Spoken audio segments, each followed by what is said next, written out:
Ustaz Haryanto, sihat Ustaz Mute Ustaz, mute. Unmute.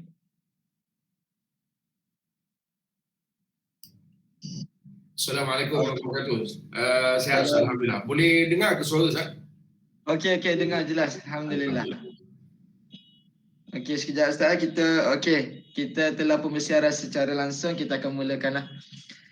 InsyaAllah. Assalamualaikum warahmatullahi wabarakatuh. Bagi memberkati pertemuan kita pada pagi ini, marilah kita bersama-sama membuka dengan Ummul Kitab Al-Fatihah.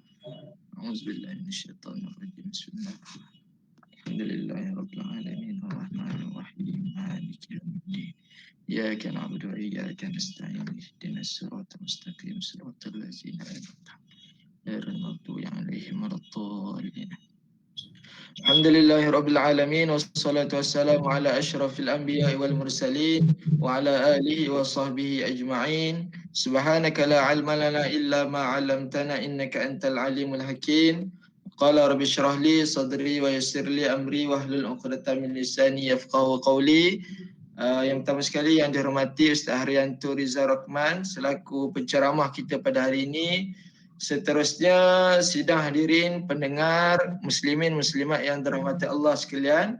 Alhamdulillah, pertamanya kita memanjatkan kesyukuran kepada Allah Subhanahu Wa Taala dapat sama-sama kita berkumpul pada pagi ini dalam satu program yang dianjurkan di peringkat Universiti Teknologi Mara UiTM Cawangan Perak di bawah satu program yang baik iaitu webinar Usrati Jannati. Dan insyaAllah pada hari ini kita akan ada 3 slot dan slot pertama kita bersama Ustaz Haryanto. Jadi saya tidak berhajat untuk memanjangkan kalam. Sebelum kita mulakan majlis ataupun perkongsian daripada penceramah kita, ada baiknya kita mengenal terlebih dahulu siapakah penceramah yang tidak asing yang kita bawakan pada hari ini.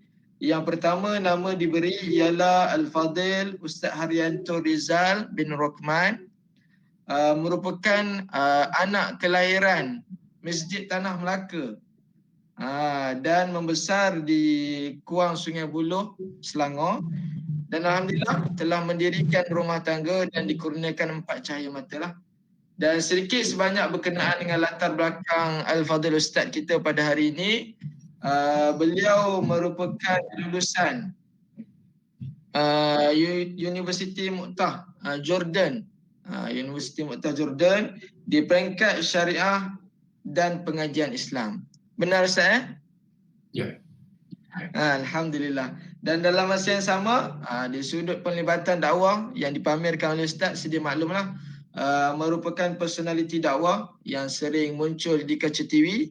Dalam masa yang sama tidak asing juga menyampaikan gerak kerja dakwah di Sabah, Sarawak dan Singapura. Dan secara ringkas, kerjaya beliau merupakan pengarah urusan di syarikat umrah dan haji milik beliau sendiri iaitu UHR Travel dan Tours Sdn Bhd. Jadi insyaAllah itulah sedikit sebanyak berkenalan dengan penceramah kita pada hari ini. Dan insyaAllah pada hari ini kita akan berada dalam slot yang pertama dalam webinar Usrati Jannati yang bertajuk pengurusan ibadah insan semasa pandemik. Jadi secara umumnya sedia maklum kita semua sekarang ini diuji dengan wabak pandemik yang melanda kita. Dalam masa yang sama kita juga diuji dengan PKP dan sebagainya, pastinya menimbulkan suasana yang tidak senang ataupun kita mengalami tekanan-tekanan tertentu dalam perkara tersebut. Jadi insyaAllah pihak saya tidak berhajat memanjangkan kalam. Saya menyerahkan seluas-luasnya slot kepada Al-Fadil Ustaz untuk membentangkan berkaitan pengurusan ibadah insan semasa pandemik.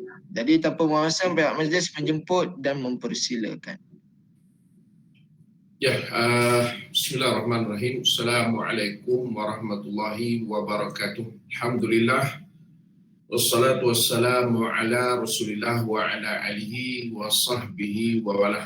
Qala rabbi shrah li sadri wa yassir li amri wahlul 'uqdatam min lisani yafqahu qawli. Subhanaka la ilma lana illa ma 'allamtana innaka antal alimul hakim wa la haula wa la quwwata illa billahil aliyil azim.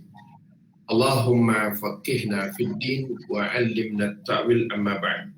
Terima kasih kepada sahabat saya moderator pada pagi ini, Ustaz Khairul Naim, yang bahagia Profesor SR Dr. Muhammad Yusuf Hamid, Direktur UiTM Cawangan Perak, barisan pengurusan eksekutif, ketua fakulti, bahagian unit, staf dan para pelajar, seterusnya penganjur pada pagi ini dari Islam UiTM Cawangan Perak.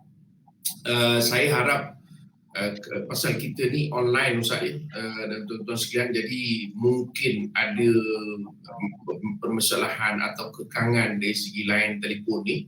Tuan-tuan tolong maklumlah, saya khawatir saya cakap seorang-seorang. Jadi tuan-tuan tak dengar apa benda pun. Jadi kalau tuan-tuan rasa tak dengar atau tuan-tuan rasa ada masalah berkait dengan live program kita pada pagi ini, jadi mudah-mudahan dapat dimaklumkan supaya saya mengetahui bahawa tuan-tuan tidak mendengar apa-apa daripada saya. Baik, mudah-mudahan Allah memudahkan kita. Tuan-tuan sekalian, tajuk kita pada pagi ini pengurusan ibadah insan semasa pandemik. Saya pasal pagi ini bercakap di hadapan intelektual di negara kita ni, jadi saya sebenarnya segan juga Ustaz nak bercakap ni, tapi ialah saya dijemput untuk bercakap ni, jadi saya mengongsikan menurut setakat kepahaman saya dan juga kemampuan saya untuk menyampaikanlah tuan-tuan ni. Saya nak mulakan dulu pagi ni bila kita bercerita tentang tajuk ni tuan-tuan, pasal dia pengurusan ibadah ni biasa, tetapi apabila direlatekan ataupun dikaitkan dengan soal pandemik, jadi dia sesuatu yang khusus. Ibadah biasa, ibadah ni memang itu konsep yang ataupun tujuan matlamat kita, wa ma khalaqtul jinna wal insa illa liya'budun. Saya kira konsep ibadah ni umum, tidak ada perbincangan, semua faham, tahu, dan cuma perlu untuk belajar supaya lebih jelas dan lebih mendalam kepahaman kita. Tapi bila kita relatekan atau kaitkan dia dengan isu yang sedang berlaku di persekitaran kita berkaitan dengan pandemik atau wabak yang sedang berlangsung ni, jadi saya kira saya nak bawa dulu kita punya pikiran ataupun pemahaman kita kepada sebuah hadis Nabi SAW yang diriwayatkan oleh Imam Muslim rahimahullah. Kata Nabi SAW, ajaban li amril mu'mini inna amrahu kullahu khairun wa laysa dhaka li ahadin illa lil mu'minin in asabathu sarra'u syakara fakana khairan lahu wa in asabathu darra'u sabara fakana khairan lahu. Hadis ini secara umumnya Nabi SAW nak menggambarkan tentang kehidupan orang mukmin. Tuan-tuan, tentu beza di antara kehidupan kita orang Islam dengan orang yang tidak beriman, ataupun di antara Muslim dengan non-Muslim. Life ataupun the way of life masing-masing tidak sama. Maka ini gambaran yang diberi oleh Nabi SAW tentang kehidupan kita orang Islam. Jadi bila Nabi SAW memberikan gambaran tentang kehidupan kita orang Islam, maka big picture kita orang Islam, pasal kita dekat universiti Ustaz, jadi cukup penting sikit. Jadi gambaran yang umum sebagai orang Islam, kita kena jelas hadis ini. Dan saya ingat hadis ini dia begitu terkait dengan soal situasi yang sedang kita lalui. Juga saya fikir dia sangat relatif dengan tajuk yang kita bincang. Kan itu saya nak mulakan dulu pagi ini perbincangan kita dengan hadis riwayat Imam Muslim. Maka kata Rasulullah SAW, ajaib, ajaban ini ajaib lah ataupun hebat keadaan orang beriman ini. Inna amrahu kullahu khair. Semua hal kehidupan dia semuanya bagus. Kullahu khair. Tak ada yang tak elok. Walaysa dzalika li ahadin illa lil mu'minin. Dan ini tidak berlaku pada orang lain melainkan orang beriman. Mana Nabi bagi satu gambaran kepada kita bagaimana orang beriman ni kehidupan dia. Maknanya kalau dia itu orang miskin, kehidupan dia pada dia baik. Kalau dia itu orang yang mungkin ditakdirkan Allah Subhanahu Wa Taala dengan izin Allah Taala dia melakukan kesilapan, dia dihukum, dia duduk di penjara, itu juga kata Nabi SAW, kullahu khairun. Maknanya apa yang dia lalui sampailah dia di penjara, kemudian dia berubah, walaupun ada latar belakang yang tidak elok, itu juga khairun, baik. Apatah lagi kalau macam tuan-tuan yang duduk di universiti mengajar sebagai pensyarah, tuan-tuan sebagai intelektual yang mengajar ramai anak murid kemudian keluar. Apatah lagi kullahu khairun. Jadi maknanya kata Nabi SAW, orang beriman ni setiap kehidupan dia daripada lahir sampailah dia meninggal dunia, apa sahaja yang dia lalui, ya, istilah orang Melayu ni pahit, manis, susah, senang, resah, gelisah, sihat, sakit, semua Allahu Akbar. Dan kata Nabi ini tak berlaku melainkan kepada orang beriman. Itu yang pertama. Dan Nabi jelaskan, in asabatuhu sarra'u syakara, apabila dia menerima nikmat maka dia bersyukur. Itu orang beriman. Sama ada nikmat dunia ataupun nikmat dalam Islam itu sendiri, dia dapat beribadah, dia dapat menjaga solatnya, dapat menjaga halal haramnya, tuntutan-tuntutan kefarduannya, sunat-sunatnya, apatah lagi syakara. Kerana itu nikmat. Begitu juga kalau sekiranya dia diberi nikmat, tuan-tuan subhanallah, di universiti tenderan, ya, boleh naik sampai profesor madya, naik lagi assistant profesor lagi, naik lagi sampai profesor, subhanallah, syakara, dia bersyukur. Fakana khairan lahu, itu baik untuk dia. Wa in asabatuhu darra'u sabara, kalau dia ditimpa satu kesukaran, satu musibah, satu ujian, sabar, dia terbalik pula, maka dia sabar. Fakana khairan lahu. Sama ada dia diuji dengan suasana hari ini, pandemik, sama ada dia diuji dengan terkurung yang tak boleh terkeluar, ya, tak boleh keluar pun keluar juga kan. Dia bukan tak boleh keluar langsung macam zaman Jepun. Zaman Jepun orang tak boleh keluar kena pancung. Itu kalau cerita arwah datuk saya lah. Jadi orang takut nak jumpa Jepun, khawatir kena pancung. Jadi maknanya hari ni semua, sama ada yang baik, sama ada yang tak baik, semua syakara sabar.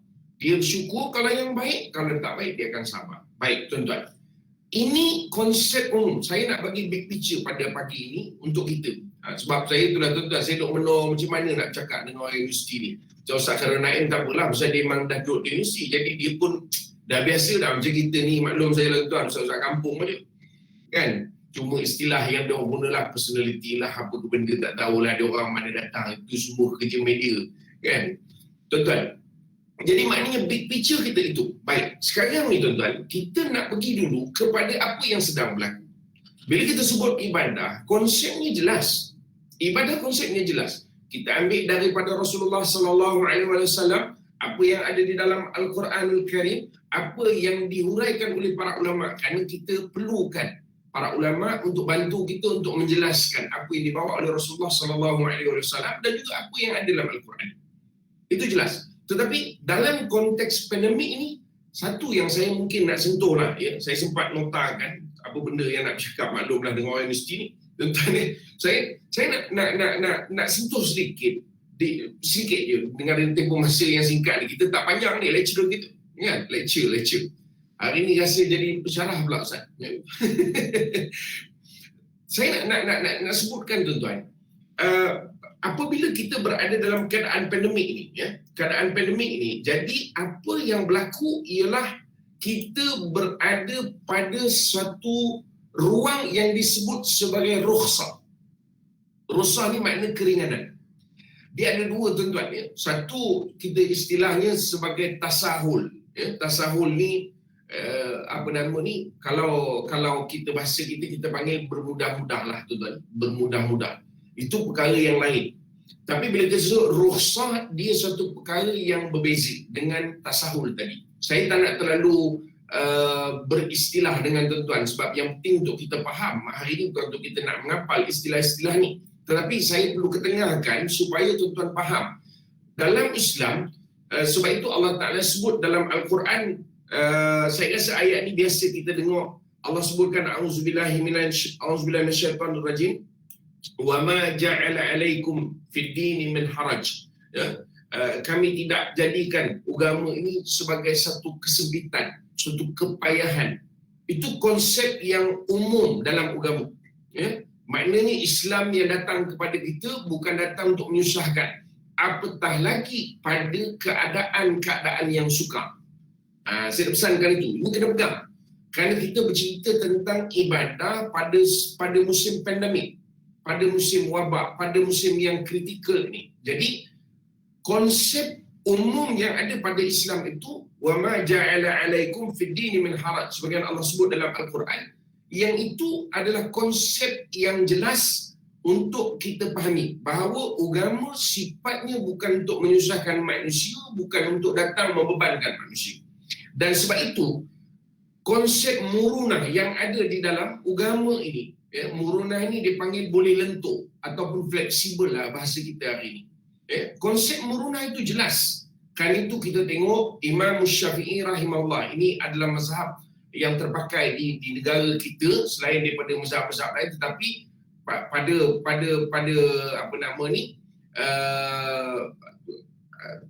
dipanggil rasmi lah, ya, sebagai rasmi mazhab kita ialah Syafi'i, mazhab Imam Syafi'i rahimahullah. Jadi Imam Syafi'i rahimahullah dia ada pandangan kadim dan pandangan jadid. Pandangan lama dia ketika di Baghdad, dan apabila dia pergi ke Mesir, maka dia ada pandangan yang lain. Bukan makna beliau tidak statik istiqamah dengan pandangannya, tidak. Tetapi kerana Imam Syafi'i rahimahullah melihat kepada suasana dan keadaan. Jadi semasa di Iraq tidak sama keadaannya di Mesir. Barangkali kalau Imam Syafi'i rahimahullah datang ke Malaysia, barangkali tuan memang tak ada lah Ustaz, dah meninggal dah, Allahyarham. Ya, maknanya kalau ke Malaysia tentu lain pekah. Kenapa Malaysia lagi berbeza? Kan, nak berbanding dengan orang Mesir, banding dengan orang Baghdad di Iraq, banding dengan Iraq. Kerana Iraq dengan Mesir masih lagi Arab, walaupun Mesir Arab Afrika. Tetapi konsep kita nak sebut ialah bahawa inilah disebut sebagai kebolehlenturan ataupun flexibility yang ada dalam syariat. Baik, itu yang saya nak jelaskan di awal tentang konsep ibadah. Kenapa tuan-tuan? Bila kita sebut soal pandemik, kita tidak boleh tidak mesti lihat apa yang Islam letakkan sebagai asas dalam kita nak hidup sebagai seorang Muslim dalam musim yang begini. Sebab itu kalau kita boleh jelas yang ini, bermakna kita tidak akan terbawa-bawa pada perkara-perkara yang akhirnya pertama kita sendiri jadi pening, yang kedua masyarakat pun jadi pening. Saya nak sebut di awal tadi, saya dah sebutkan ada beza di antara rukhsah yang disebut keringanan dalam Islam dan juga tatabbu' rukhus ar-rukhas ataupun tatabbu' ar-rukhas. Tatabbu' ar-rukhas ni bermudah-mudah ataupun kita panggil tadi tasahul. Jadi itu dua yang berbeza. Ini saya nak sebutkan di awal kenapa ada kaitannya dengan tajuk yang kita bincang. Kerana fokus kita ialah bagaimana ruang konsep ibadah pada musim pandemik ini dalam konteks keluarga. Kerana kita tahu bahawa tanggungjawab untuk solat Jumaat, tanggungjawab untuk mengimarahkan masjid dan surau, kita kata Baitullah, ini suatu tanggungjawab yang jelas, tuntutannya jelas. Tetapi dalam keadaan begini, kita tak boleh ke masjid. Bukan masjid tak buka, masjid buka. Banyak orang sebut masjid tak buka Ustaz. Kalau masjid tak buka, maknanya imam dalam tu menurut dah, itu je. Masjid buka. Yang tak buka, bukan tak buka, yang tak boleh kita datang. Itu saja. Kita tak boleh datang, pegawai masjid boleh datang. Sebab itu ulama bincangkan. Bahkan saya kalau boleh petik sikit apa yang disebut oleh Syekh Nuruddin Al-Banjari, dia menyebutkan bahawa orang yang memang dibolehkan untuk ke masjid, kalau dia boleh, dia pasti, katalah Ustaz Khairan Naim kita orang masjid di UiTM, dia sepatutnya pergi ke masjid. Dia pun bagi tahulah pada kawan dia, siapa nak ganti dengan saya kata dia, nak solat Jumaat, haram hukum dia. Kerana apa? Rukhsah tidak ada pada dia, rukhsah ada pada orang lain. Orang lain tu yang dibolehkan untuk tidak hadir. Bukan dia tak nak hadir, dia dibolehkan atas sebab. Tetapi orang yang duduk di masjid, dia wajib hadir. Bahkan kalau dibenarkan untuk setiap waktu, saya tak pasti kalau di Perak mungkin sekadar buka semua. Ya, kalau macam kami di Selangor, surau boleh 3 orang, Ustaz. 3 orang aja. Jadi maknanya 3 orang tu, imam wajib dah, Bilal wajib dah. Jadi salah seorang EJK yang berkait ni tu, pengurusi ke, siapa ke, 3 orang, dia kena pergi. Dia tidak ada rukhsah. Begitu juga kalau masjid 6 orang, maka 6 orang tu kena pergi. Imam dah tentulah, kalau tak ada imam, macam mana nak sembahyang? Jadi maknanya tuan-tuan, kita nak jelaskan, ini yang disebut sebagai rukhsah. Jadi dalam konteks kita hari ini, kita berada dalam situasi di mana rukhsah ini terpakai. Rukhsah ini terpakai. Ya? Jadi kalau kita sebut bahawa kita berada dalam situasi rukhsah ini terpakai, mana anak-anak kita tak boleh ke masjid, kita mungkin perempuan yang wanita ini pun juga tak boleh ke masjid. So apa kita punya pilihan? Dia dalam Islam, dia ada badil ataupun option. Islam tak ada jalan mati, tuan. Tak ada jalan mati. Tak ada. Mati memang ada. Jalan mati tak ada. Ya? Jalan mati tak ada. Tidak ada jalan mati dalam Islam. Sebab itu orang bunuh diri, itu jalan mati. Mana boleh? Kerana ada option yang lain. Kalau dalam konteks ibadah, kita tak boleh untuk nak mengimarahkan masjid, maka apa pilihan kita? Kan kalau orang putih kata, so what is our option? Cakap putih, Ustaz. Kan? UiTM ni yang main tu tak? Maknanya apa option kita? Apa pilihan kita? Maka pilihan kita hari ini ialah kita mengimarahkan ibadah itu di rumah kita. Jadi sebab itu, saya nak sebut tuan-tuan, hari ini saya tak apa-apa nak suka sangat, Ustaz, dalam media sosial ni, untuk nak berkomentar dan sebagainya. Ada juga orang tanya saya, itu Ustaz tak rajin pun tengok Ustaz komen-komen. Saya kata bukan kerja saya nak komen dalam Facebook ni. Kerana dalam Facebook ni, dalam media sosial ni banyak orang gila. Sungguh tuan-tuan, tengok apa nama TikTok ke sebagainya. Tak kegila macam itu, joget seorang-seorang, tak ada pasal. Dalam Facebook, satu orang aja 5 akaun. Dia cakap, dia sokong, dia kutuk, dia maki, dia juga gelap. Kan gila nama tu. Sebab itu kita kalau cakap dengan orang gila, kita pun gila. Jadi tak kena tempat. Dan dia mudah untuk dimanipulasi. Jadi saya rasa bukan dia tempat. Jadi ini medan kita. Kita gunakan media sosial ni dengan kaedah yang betul. Tu tanyalah untuk UiTM ni, bukan nak jack UiTM untuk jemput saya lagi. Tak. Tapi ini sebahagian daripada saya rasa dia panggil dia panggil istilahnya merasionalkan ataupun melogikkan, membumikan teknologi hari ini, dan orang menerima tuan. Saya pun selepas ni sebenarnya tak berselang beberapa minit ada program pula dengan Yapim. Hari ni penuh. Semuanya program duduk di sini je, Ustaz. Tak bergerak. Seronok sebenarnya program macam ni. Tak ada masalah nak kena marah dengan orang, tak sampai-sampai tadi. Kita pun tak boleh lari, tuan-tuan. Tuan-tuan, saya nak sebut. Jadi maknanya option kita apa? Option kita ialah kita mengimarahkan. Ya, kita mengimarahkan ibadah itu di rumah. Jadi ini yang jadi tanda tanya kita, tuan-tuan. Adakah kita bersungguh hari ini sebenarnya? Ya, orang komplain, apa dah jadi kita ni terlalu mengikut teori. Tapi kalau yang jenis suka dengan konspirasi. Saya ada tajuk lepas ni, tuan-tuan. Lepas ni saya ada sesi dengan Yapim. Teori konspirasi. Itu lain tahun kita bincang. Ada orang yang sibuk dengan teori sebagainya lah, tuan-tuan. Whatever lah. Tapi soalan kita, what is our option? Kalau kita tak boleh mengimarahkan di masjid, jadi kenapa kita tidak boleh imarahkan di rumah kita? Sebab itu, tuan-tuan, saya nak ajak tuan-tuan untuk memahamkan konsep ibadah yang ditunjukkan oleh Rasulullah SAW dalam perang. Kita solat berjemaah ni di masjid. Tetapi dalam perang, Rasulullah SAW mengajarkan kita bagaimana kita nak solat ketika perang. Sebab itu kalau tuan-tuan lihat bagaimana implementasi solat yang ketika berjemaah di masjid diimplement juga di dalam solat ketika berperang. Ada keadaan di mana musuh berada di depan kita, maka Nabi ajarkan kaedahnya baris depan jalan dulu, kemudian bergilir dengan baris belakang, tapi mesti ikut imam. Kemudian begitu juga kalau sekiranya solat dalam keadaan musuh tak tahu di mana-mana dan keadaan tu berkeceramuk, maka jalan saja, solat tetap dilaksanakan. Tetapi solat dalam keadaan termampu. Begitu juga kalau tuan-tuan tengok, bila kita lihat solat dalam keadaan orang yang hilang kemampuan, mungkin tak boleh berdiri, dia boleh duduk. Tetapi pada kadar kemampuan, tak boleh duduk, dia boleh berbaring. Sehingga kan tahap bukan saja berbaring, dia boleh hanya menggerakkan kelopak mata. Kalau tak boleh bergerak tangan semua, mata je gerak. Allahu Akbar. Saya tak tahu kalau tuan-tuan pernah cuba. Saya pernah cuba, pening juga tu. Dah tak tahu mana takbir tu ihram. Kan? Pasal mata dia bergerak asal Allahu Akbar, Allahu Akbar, Allahu Akbar. Lepas tu dah tahu lah, ini rukuk ke sujud. Tapi maknanya sampai tahap begitu. Jadi sebab itu tuan-tuan, option ada dalam Islam. Dalam Islam tak ada jalan mati. Tak ada. Saya nak sebut sikit lah konsep jalan mati ni tuan-tuan. Sikit. Selencongkan. Sama juga dalam konteks kekeluargaan. Kalau sekiranya keluarga tu dah tak boleh jalan ke depan dah, suami ke kanan, isteri ke kiri, suami kanan, isteri kiri, maka leraikan perkahwinan. Dia tidak ada jalan mati. Tak ada sampai tahap suami tu makan jantung makan ulam berulang jantung, apa benda lah nama Melayu punya peribahasa kan, makan hati bulan jantung. Payah no.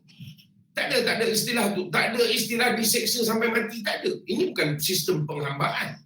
Dalam Islam dia tidak ada istilah jalan mati, tak ada. Dalam jual beli sekalipun tuan-tuan, kalau kita rasa tak nak jual beli, kita boleh akad, boleh fasah akad kita tu. Kita boleh leraikan akad. Maknanya semua keadaan begitu. Maka begitulah konsepnya dalam soal ibadah tadi. So isu yang kita bincang ialah soal apabila kita tidak boleh untuk beribadah di masjid, maka hidupkanlah rumah kita sebagai tempat ibadah. Sebab itu dalam konteks sujud ini, Allah Ta'ala suruh kita sujud di mana pun. Allah jadikan bumi ni tempat sujud seluruh ni. Kalau bumi tempat sujud seluruhnya tuan-tuan, di padang pun boleh sujud, apatah lagi di rumah kita.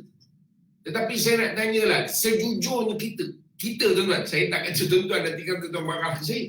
Sejujurnya kita, setelah pandemik ni 2 tahun tuan-tuan, bukan 2 hari, bukan 2 bulan. 2 tahun, jangan main-main, 2 tahun. 2 tahun ni, maaf saya kalau perkataan saya kurang sesuai, pasal saya depan-depan orang intelek ni segat juga nak gunakan bahasa-bahasa orang kampung ni. Kalau orang mengandung beranak tuan-tuan, kalau orang kahwin 2 anak dah, jangan main-main. Soalannya, siapa sekarang ini di rumahnya telah ada ruang untuk dia mendirikan ibadah di situ? Khusus. Tuan-tuan, kita ada ruang tamu. Kita ada ruang tamu, Ustaz. Siapa tetamu yang datang? Mana ada tetamu? Tapi masih lagi duduk kat situ ruang tamu tu. Patutnya kita gunakan ruang tamu tu sebagai ruang ibadah kita yang khusus. Sehingga kalau kita lihat tuan-tuan, saya kalau mungkin saya tersilap Ustaz, menyebutkan pandangan itu, dinisbahkan. Tapi kalau tak silap saya dalam mazhab Hanafi, kalau tak silap saya, membenarkan iktikaf ketika Ramadan itu di rumah itu dijadikan sebagai ruang untuk iktikaf. Sampai tahap begitu. Jadi maknanya dengan syarat ruang itu khusus. Tapi soalannya tuan-tuan, apa option kita hari ini? Pandemik berlaku dalam konteks kita keluarga lah, di rumah. Saya ingat keluarga ni Ustaz, kita tidak boleh khususkan hanya semata-mata kalau sekiranya ada anak, ada isteri. Sebab ada orang juga dia tak ada anak, tak ada isteri. Jadi saya nak lebih umumkan dia kepada keluarga dalam konteks tempat Ustaz. Kerana keluarga tentu ada tempat. Kan kalau pensyarah tentu ada, Encik bekerja apa? Saya pensyarah, kata dia. Oh, bagus. Di mana? Tapi tak tahulah saya pensyarah kat mana, tak tahu. Itu pensyarah apa kebendiannya? Tak. Pensyarah mesti ada tempat dia. Saya pensyarah. Mana? UiTM Perak. Oh, okey, canggih. Jadi begitu juga kita dalam konteks keluarga mesti ada rumah. So, walaupun kita duduk seorang tuan-tuan, kerana rumah itu asasnya adalah family punya location ataupun area. Kan? Dia allocated untuk keluarga, ruang keluarga. ada ruang bilik tidur, ada ruang makan, itu rumah. Itu rumah, itu ruang untuk keluarga. Jadi maknanya apa option kita? Walaupun kita seorang, adakah kita masih ruang solat kita di tabu-tabu? Mungkin nak sembahyang dekat bilik, mungkin sekejap dekat dapur. Oleh kerana kita tengah masak, dekat dapur je, Allahu Akbar, gitu. Jadi sebab itu saya katakan, patutnya, tapi dalam saat kita pun anjurkan ni dah tahun kedua pandemik, vaksin pun dah mencapai dekat 4 juta. Jadi saya ingat tak lama dah lah. Tak lama dah, boleh sembahyang balik kat masjid dah lah. Tapi tak apalah, kita bincangkan ni bukan maknanya kerana kita nak melaluinya saja. Tapi pengetahuan, saya rasa, tuan-tuan, untuk kita memahami, saya nak sebutkan konsep-konsep yang di awal saya nyatakan tadi bahawa sepatutnya kita mengambil bahawa apa yang berlaku ini adalah sebagai satu kebaikan. Saya nak utarakan juga lagi, tuan-tuan, dalam kesempatan ni, supaya kita boleh apa nama ni, melihat dengan jelas apa yang sedang berlaku pada diri kita. Tuan-tuan, itu dalam konteks konsep ni. Tetapi saya nak sebut juga dari segi roh ni, untuk kita melihat apa yang sedang berlaku ini, sebagaimana yang Allah sebut surah Al-Baqarah ayat 155 pula. A'udzubillahi minasyaitonirrajim. Wa lanabluwannakum bisyai'in minal khaufi wal ju'i wa naqsin minal amwali wal anfusi wath thamarat wa basyyiris sabirin. Sadaqallahul azim. Ini ayat yang biasa kita dengar bila kita berdepan dengan suatu musibah. Ini ayat yang biasa dibaca oleh para asatizah kita. Demi sesungguhnya kami akan menguji kamu dengan sedikit perasaan takut pada musuh dan dengan merasai kelaparan dan berlakunya kekurangan harta benda, jiwa serta hasil tanaman, dan berilah kabar gembira kepada orang yang sabar. Tuan-tuan, sangat relatif. Maknanya apa? Apa yang sedang berlaku ni, itulah dia. Tapi di hujung tu Ustaz, Allah sebut wa basyiris sabirin. Beri berita gembira kepada orang yang sabar. Jadi dalam konteks ini, tuan-tuan, sebab itu kita sebut tadi, dalam konteks ibadah, ya, kita adalah ahlul ibadah. Kita mencintai untuk beribadah kepada Allah Ta'ala. So, Allah dah sebut dah. Ini memang berlaku. Ini adalah sunnatullah yang tak berhenti. Pada zaman Nabi SAW juga berlaku. Bahkan pada sebelum Nabi-Nabi yang terdahulu. Kita tengok sejarah Nabi-Nabi yang terdahulu. Bukan wabak saja. Bahkan ada yang nak dibunuh. Bahkan pengikut para Nabi ini dikejar untuk diperangi dan sebagainya. Bagaimana Nabi Musa AS bersama pengikut-pengikutnya merentas Laut Merah itu. Kenapa? Sebab Fir'aun di belakang dengan tentera-tentera nak bunuh kan Nabi Musa AS bersama pengikut-pengikut. So itu bukan sesuatu yang baru. Tetapi apa yang kita nak letakkan sebagai satu penjiwaan, saya nak sebutkan, tuan-tuan. Dalam surah Nuh ayat 10 hingga 12, saya rasa ini ayat yang Ustaz sangat related lah, Ustaz. Dalam perbincangan kita, lebih-lebih lagi dalam kondisi kita yang semasa ni. Allah sebut apa, tuan-tuan? A'udzubillahi minasyaitonirrajim. Faqultu astaghfiru rabbakum innahu kana ghaffara. Yursilis samaa'a 'alaikum midrara wa yumdidkum bi amwalin wa banina wa yaj'al lakum jannatin wa yaj'al lakum anhara. Sadaqallahul azim. Allah sebut, sehingga aku berkata kepada mereka, Allah menceritakan, ya, pohonkanlah ampun kepada Tuhanmu. Ini cerita Nabi Nuh AS. Sesungguhnya adalah yang maha pengampun. Sekiranya kamu berbuat demikian, ia akan menghantarkan hujan lebat mencurah-curah. Ini adalah satu gambaran rahmat Allah Subhanahu Wa Taala kepada kamu, dan ia akan beri kamu dengan banyaknya harta kekayaan serta anak pinak, dan ia mengadakan bagi kamu kebun-kebun tanaman serta mengadakan bagimu sungai-sungai yang mengalir di dalamnya. Tuan-tuan, ayat ni juga, kalau saya sekarang nak kongsilah ni, mungkin perempuan ni ada yang ibu-ibu, juga ada mungkin isteri-isteri. Zaman sekarang ni kadang-kadang ada orang yang tak dapat anak dan sebagainya. Ini juga dikatakan oleh para ulama bagaimana di antara amalan untuk nak mendapatkan zuriat. Selain buatlah amalan-amalan lain yang berkait untuk mendapatkan zuriat. Makan buah zuriat. Kalau orang Melayu dia suka pergi ke Mekah beli buah zuriat. Walaupun orang Arab tak makan buah tu, orang Melayu je makan, Ustaz. Saya pulang balik ke Mekah, tuan-tuan, selalu. Jadi kadang-kadang saya tanya dekat orang yang jual tu, "Mama, salah ya Mama? Ada galu zuriyah, kata dia. Dia kata ni orang kata ni buah zuriat. Kata, tak kelah kau makan? La wallah ma'akalna. Kita kami tak makan. Dia orang makan benda lain, tapi pasal orang Melayu nak beli, dia jual lah. Tak apa. Tuan-tuan, ayat ini disebut oleh para ulama juga, kalau siapa nak beramal untuk nak dapatkan zuriat, maka dia kata banyakkan istighfar. 1000 kali, puluh ribu kali, hari-hari. Astaghfirullahalazim alladzi la ilaha illa huwal hayyul qayyum wa atubu ilaih. Astagfirullah.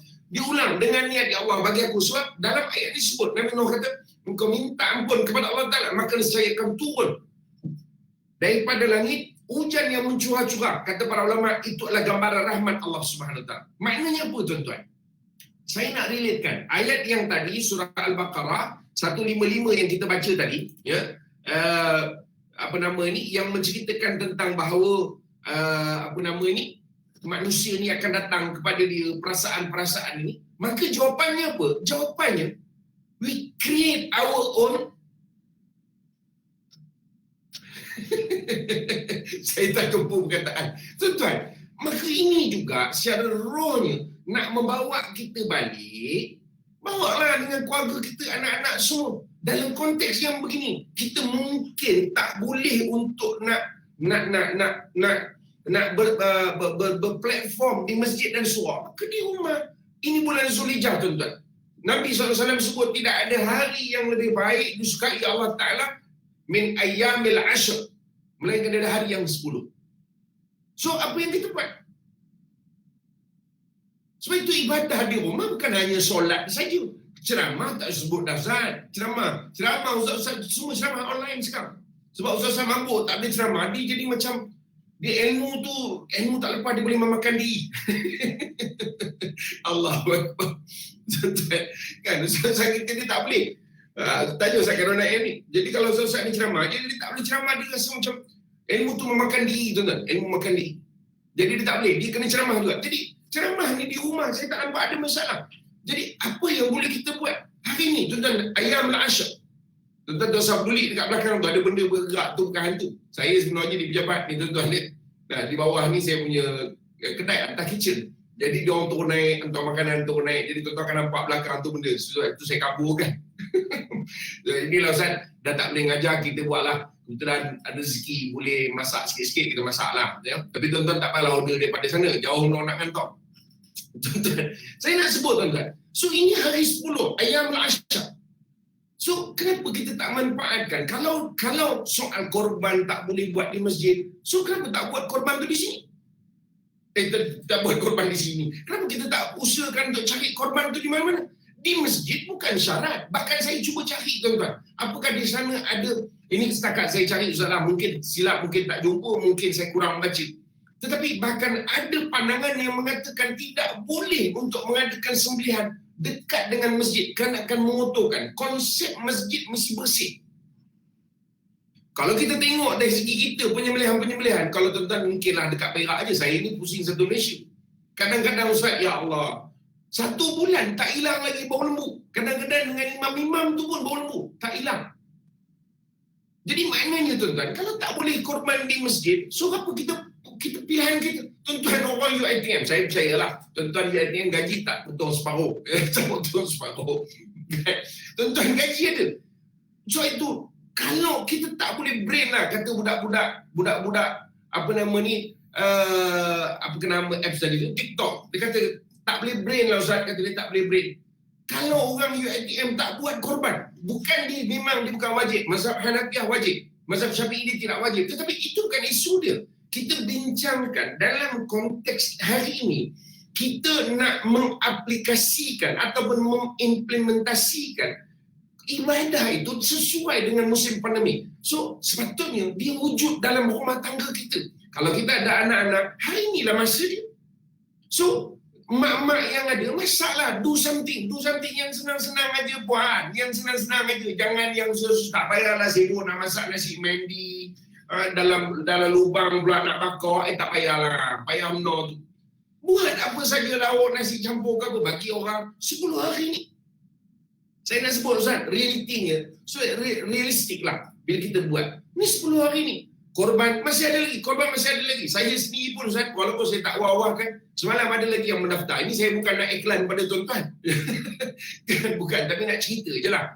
Masih boleh lagi orang kita faham, daftar korban ni sebelum 1 hari bulan Zulhijjah. Tak. Itu bagi orang yang nak korban, bila masuk 1 Zulhijjah, kata Nabi SAW, jangan potong kuku dia. Jangan ambil daripada bulu badan dia sikit pun sampai selesai korban. Tapi, kalau orang tu tak niat, tiba-tiba hari sekarang di 5 Zulhijjah, dia berniat. Oh, betul lah aku tak bawa korban. Hari ni, boleh tak Ustaz saya daftar? Boleh. Carilah tempat yang boleh daftar lagi. Kemudian bermula hari ni, jangan potong kuku, jangan potong rambut kita.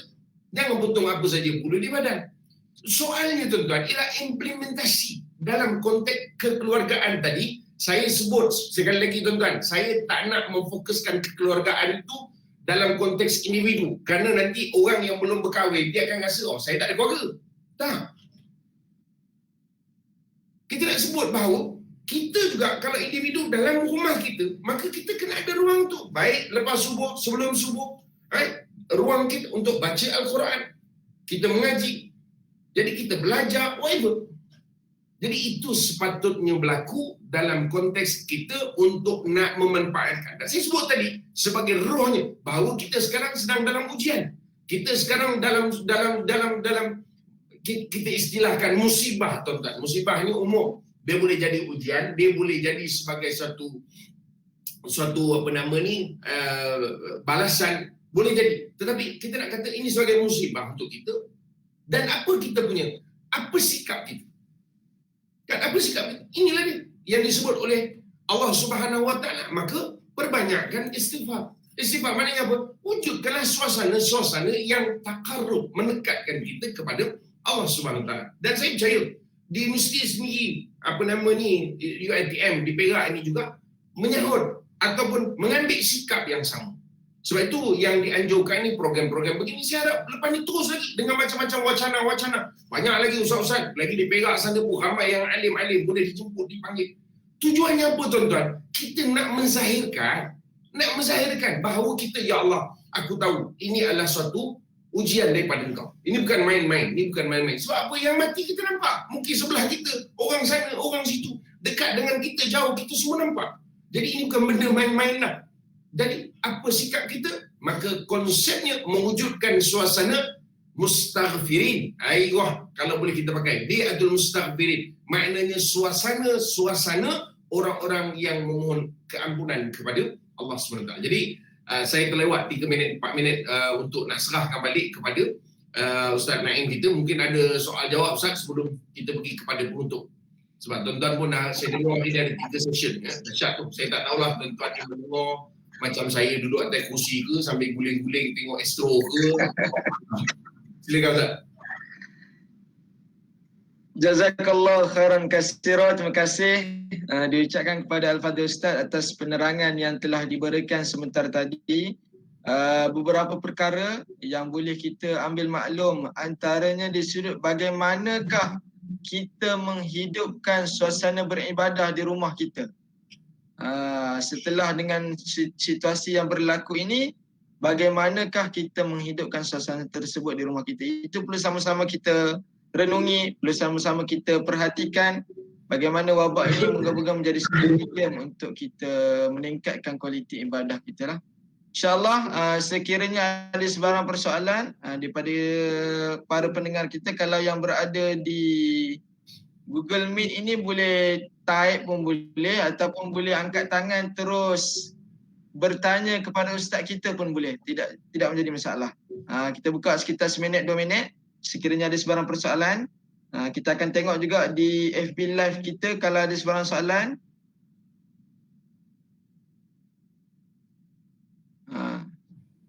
Manfaatkan peluang kita bersama ustaz pada hari ini.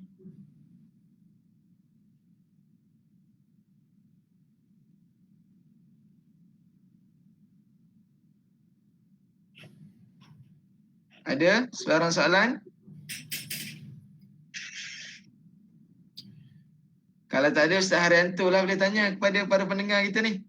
Ya, pembicaraan ni senang faham Ustaz. Dia biasa kalau ceramah di kampung-kampung ni yang banyak soalan. Allahuakbar. Okey. Kalau saya kira pun di FB Live pun kita tidak menerima sebarang soalan. Di sini pun setakat ni tidak ada sebarang soalan. Saya kira untuk untuk ruangan yang telah diberikan ini kita selesai di sini. Jadi insya-Allah sebagai kesimpulannya daripada Ustaz untuk saya sediakan ruang sepenuhnya kepada Al-Fadhil Ustaz lah. Majlis Terima kasih menjemput dan Ustaz dan seluruh warga UiTM. Oh, ada soalan? Sekejap Ustaz, ada yang bertanya. Okey, teruskan. Okay, Assalamualaikum Ustaz. Saya Azlina. Ya. Saya nak bertanya mungkin sedikit luar daripada topik itu, boleh ke Ustaz? Kalau saya mampu jawab, saya jawablah puan ni. Maklum sajalah saya ni. Okey Ustaz. Macam ni Ustaz, macam mana kalau sebab kita tahu dalam keadaan pandemik sekarang kan, anak-anak pun berkurung di rumah semua.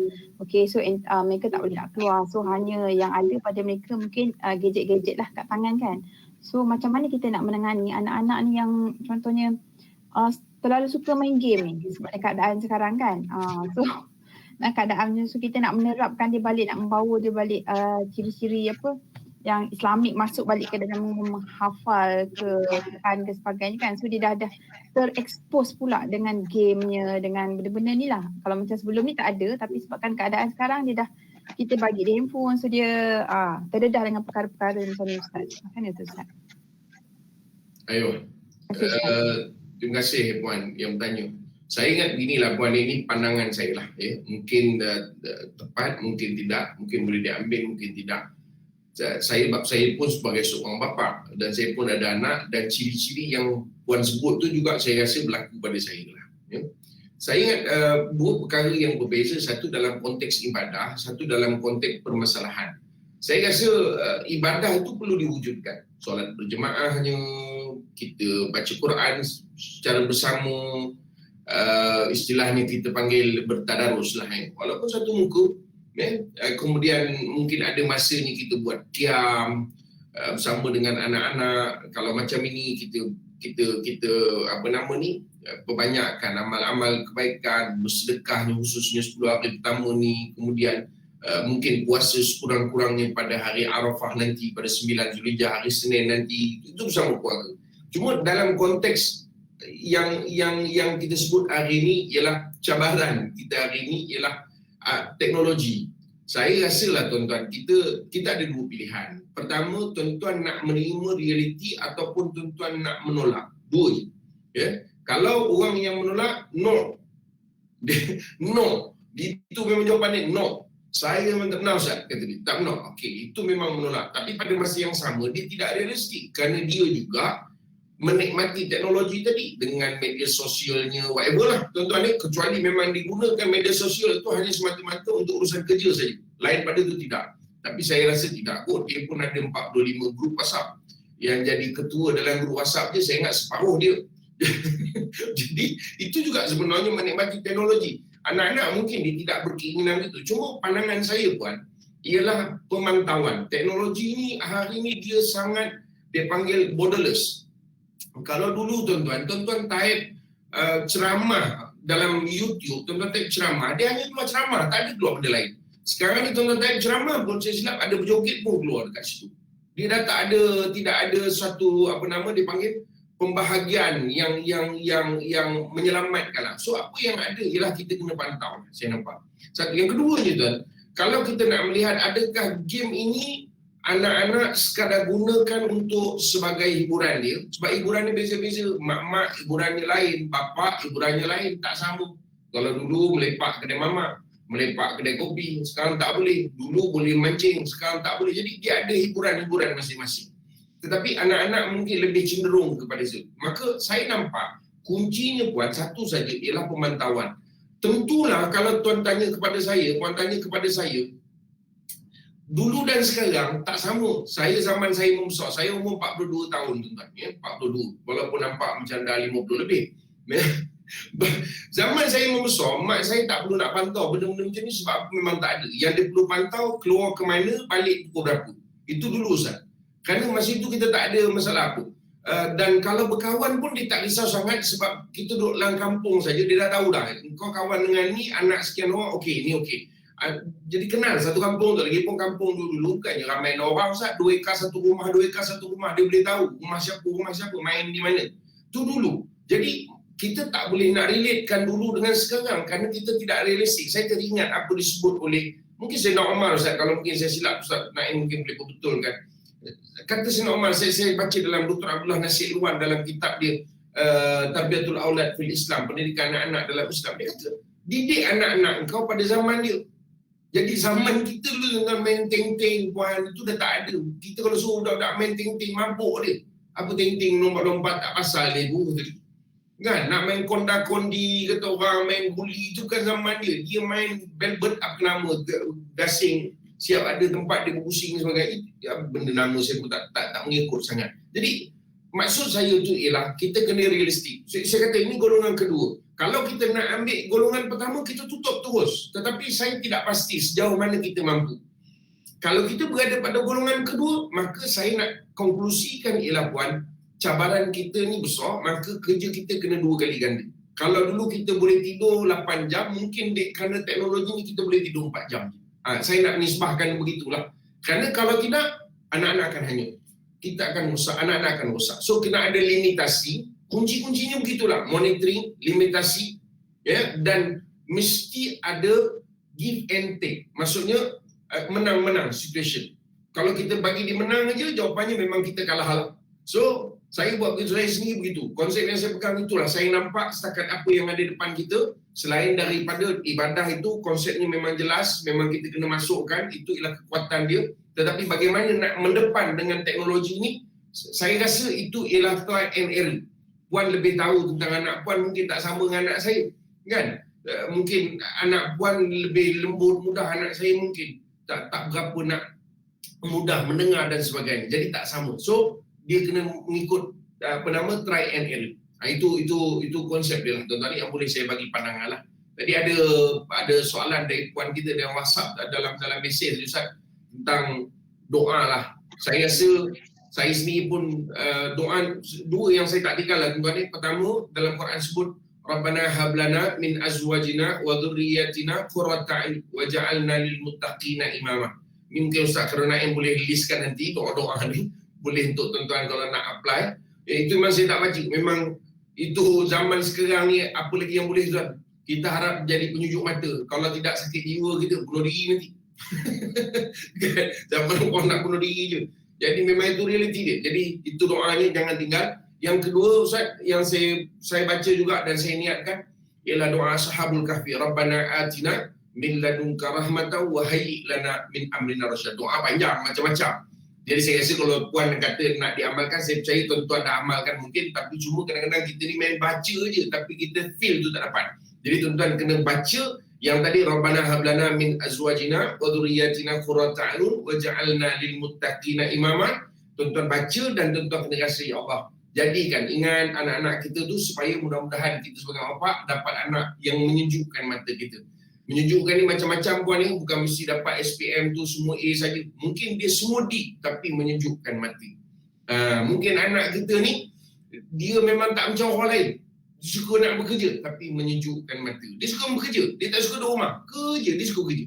Dia nak kerja tu lama, nak kerja ni lama tapi menyejukkan mata. Pasal dia jaga diri, selamat. Jadi benda-benda itu kita nak lah. Dan doa Ashabul Kahfi tadi itu memang itulah yang dibaca dan itu yang ada dalam surah Al-Kahfi. Tuan-tuan boleh untuk apa nama ni, untuk amalkanlah, kerana ini zaman-zaman akhir-akhir zaman ni cabaran kita terlalu besar. Jadi saya rasa tak salah kalau kita nak amalkan doa itu sesuai dengan rohnya. Pemuda-pemuda Al-Kahfi itu duduk masuk dalam gua kerana nak menjaga akidah mereka. Rabbana atina min ladunka rahmatan wa hayyi lana min amrina rasyad. Itu bolehlah Ustaz, sekadar yang boleh saya kongsikan. Saya percaya selepas ni ada Ustaz dan Ustazah yang hebat-hebat lagi untuk akan memberikan input-input kepada tuan-tuan. Apatah lagi tuan-tuan memang hebat dah. Ya, saya segan sebenarnya. Sekadar berkongsi tuan-tuan ya. Dan saya mohon maaf juga kalau sekiranya terlalu energetik. Sebenarnya saya punya mikrofon Ustaz tak sampai sangat. Saya tak sampai sangat pula. Belum sampai lagi. Saya dah order dah. Tak sampai lagi. Jadi saya terpaksa jerit sikit. Saya takut tuan-tuan tak dengar apa benda pun nanti. Wallahualam. Terima kasih sekali lagi pada pihak UiTM kerana menjemput saya.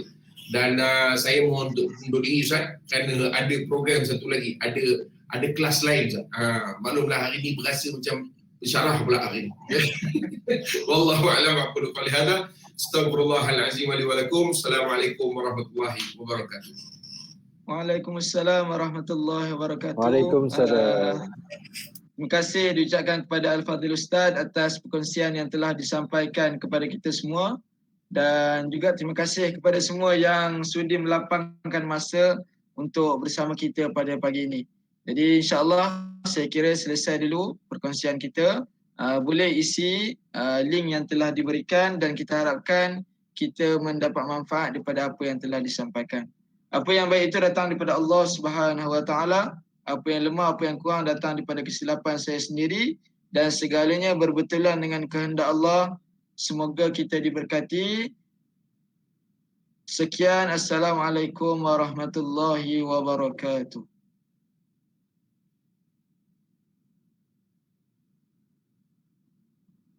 Waalaikumsalam.